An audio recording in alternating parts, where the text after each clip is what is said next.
Hello friends, இது Tuesday morning. இன்றைக்கி carrier ரெடியில் ஸ்கூலுக்கான சாப்பாடு என்ன அப்படின்னு சொல்லிட்டு பார்த்துலாமா. இது வந்துட்டு பீஸ் புலாவ், வெறும் பீஸ் மட்டும் தான் போட்டு பண்ணியிருக்கேன். அதே மாதிரி இந்த ஃப்ரைட் ரைஸ் மசாலா கொஞ்சமாக இருந்தது, ஸோ அதை அப்படியே மேலே தூவி விட்ருக்கிறது. துருவன கேரட்டும் இருந்தது. நேற்று நான் அந்த ரைத்தா பண்ணல, அதில் கொஞ்சம் கேரட் மிச்சம் துருவனது, ஸோ அதை அப்படியே மேலே தூவி விட்ருக்கேன் கொஞ்சமாக, அவ்வளோதான், வேறு எதுவும் இல்லை.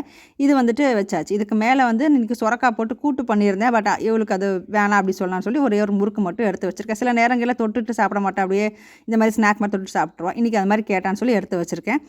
அதே மாதிரி ஃபஸ்ட்டு பிரேக்கில் வந்துட்டு மாதுளம்பழம் சாப்பிடும். 2 குட்டி பிரேக்கில் முதல் பிரேக்கு மாதுளம்பழம் சாப்பிடும். 2வது பிரேக்கில் வந்துட்டு இந்த பிஸ்கெட்டு, அதுக்கப்புறம் நம்ம நேந்திரங்காய் சிப்ஸ் எல்லாம் இருக்குது, அது கொஞ்சம் எடுத்து வச்சுருக்கேன் சாப்பிட்றதுக்குன்னு. அவ்வளோதான்.